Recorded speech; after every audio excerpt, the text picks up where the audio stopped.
कर रहे थे कि ग्लोबल पैंडेमिक, तो फिर वो इन गाइडलाइंस को लॉन्च करेंगे, इससे कम पे वो राज़ी नहीं हो रहे थे.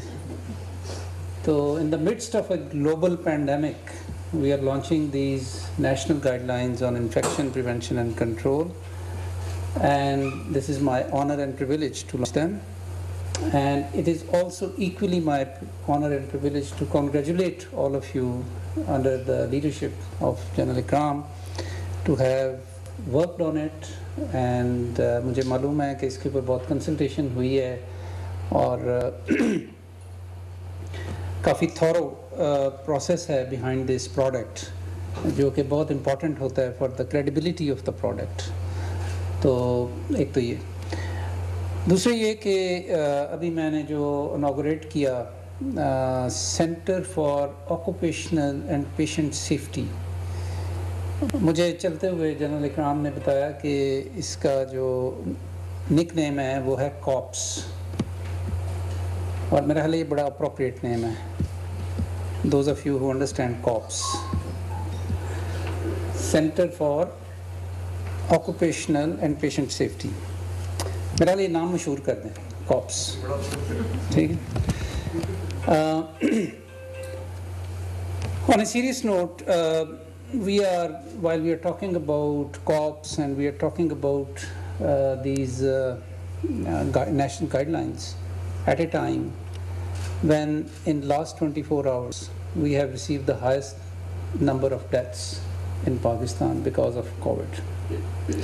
17 डेथ्स हुई हैं पिछले 24 घंटे में, तीसरी दफ़ा. आने वाले 3-4 हफ्ते पाकिस्तान के लिए बड़े क्रिटिकल हैं, और ऐसे में इन्फेक्शन प्रिवेंशन एंड कंट्रोल की बात करना बहुत मुनासिब है, इसलिए कि ये वो एरिया है कि जो बड़ा क्रिटिकल है और बड़ा इग्नोर्ड है. और इस इग्नोरेंस की वजह से, इस निगलेक्ट की वजह से पाकिस्तान में स्प्रेड ऑफ कम्युनिकेबल डिजीज़ जो है वो बहुत हाई है. दी definition of communicable disease, one of the definition, or you can say कि one of the aspect of the understanding about communicable diseases is कि these are preventable. हम गौर नहीं करते इस चीज़ के ऊपर. preventable है. अगर कोई चीज़ preventable है और वो prevent नहीं हो रही तो कोई ना कोई उसका responsible है. मैं हमेशा इसको ऐसे देखता हूँ. ठीक है, हम कोशिश के बावजूद बीमारियां फैलती हैं जैसे कि फैल रही हैं, लेकिन बहुत सारी चीज़ें ऐसी हैं कि जो हमारे कंट्रोल में हैं और प्रिवेंशन को यकीनी बना सकती हैं, या हमें एक टोटल कंट्रोल या टोटल प्रिवेंशन के करीब तर कर सकती हैं. लेकिन हम चूँकि उसमें इन्वेस्ट नहीं करते, लिहाजा हम बीमारियों को फैलने देते हैं. तो इस लिहाज से ये सेंटर, ये guidelines are the fundamental things that we would have done years ago in a country like Pakistan, where we are suffering from double or triple burden of disease. तो so ये बड़ी खुशी की बात है, बहुत मुबारक हो आपको. But then the next thing is कि what we are going to do with these guidelines. Guidelines are also notoriously neglected. Guidelines बन जाती हैं, फिर वो लोग भूल जाते हैं, और ये बहुत ज़रूरी होता है कि हम guidelines are like rule of law. It is as simple as that. हम rule of law को भी भूल जाते हैं और हर स्टैंडर्ड और गाइडलाइन को भी भूल जाते हैं. SOPs, protocols are words for us, not concepts, not programs, not obligations. तो जब तक इसको हम अपनी ऑब्लिगेशन नहीं समझेंगे एज हेल्थ प्रोफेशनल्स, तो ये नाम ही रहेंगे सिर्फ कि हमने वो भी गाइडलाइन बना ली और वो भी गाइडलाइन बना ली.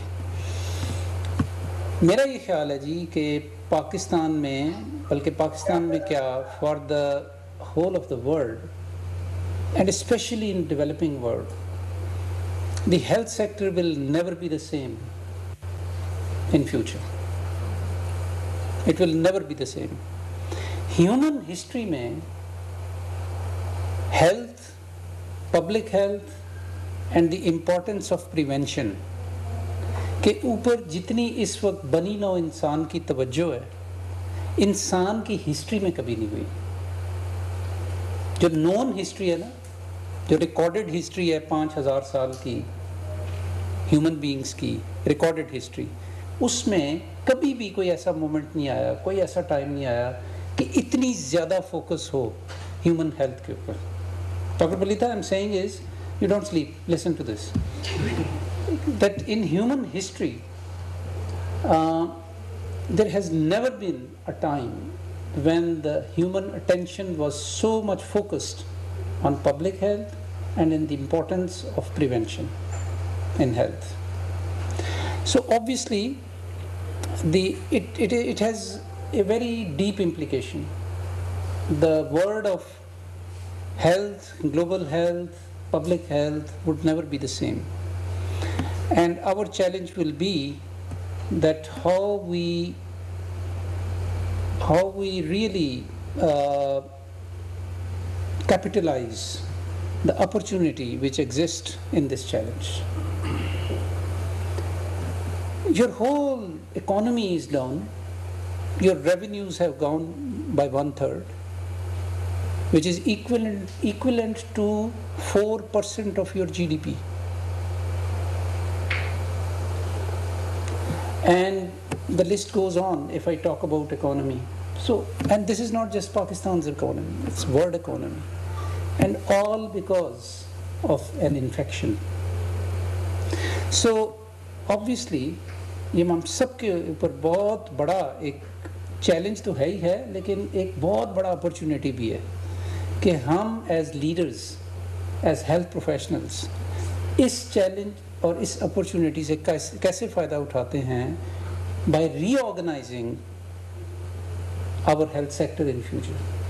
मैं ये बात आपके पास छोड़ के जाना चाहता था आज कि ये इसको सिर्फ एक आउटब्रेक के तौर पे ना देखें। Don't look at it only just as one isolated outbreak.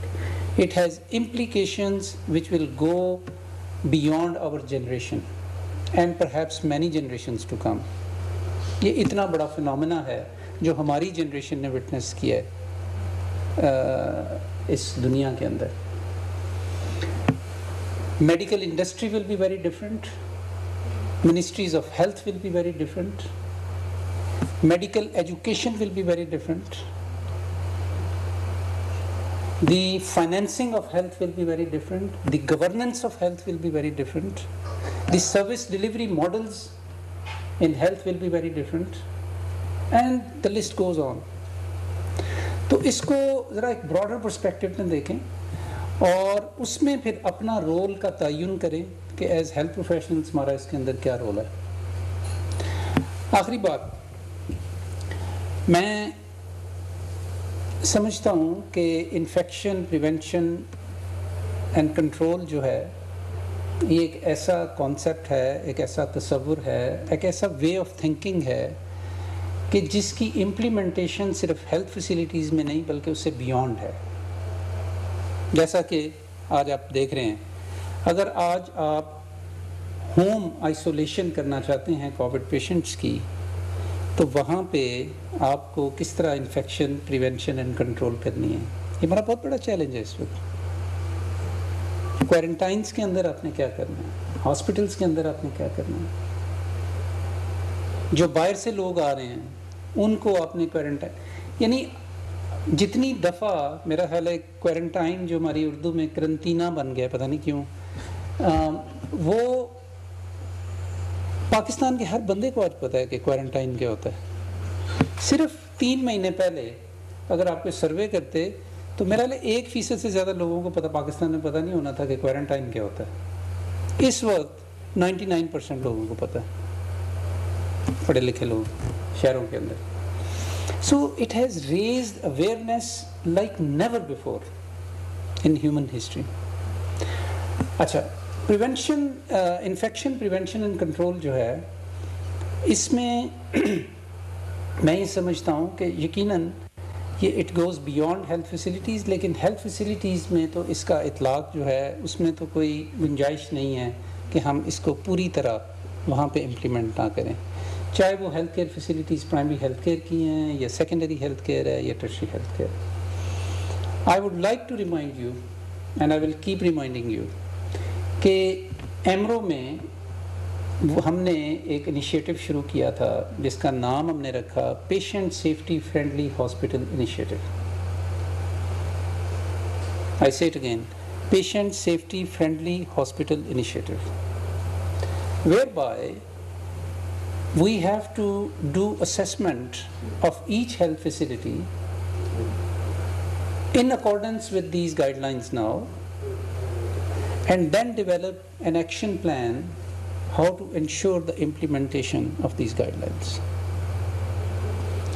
और मेरा ख्याल है जनरल आमिर, मेरा ये ख्याल है कि जितनी उसकी रिसेप्टिवनेस अब होगी ना इस इनिशिएटिव की, उतनी कभी पहले नहीं हो सकती थी। आई am saying that the way it will people will receive this and receptive about it, this initiative, it would have never been possible before.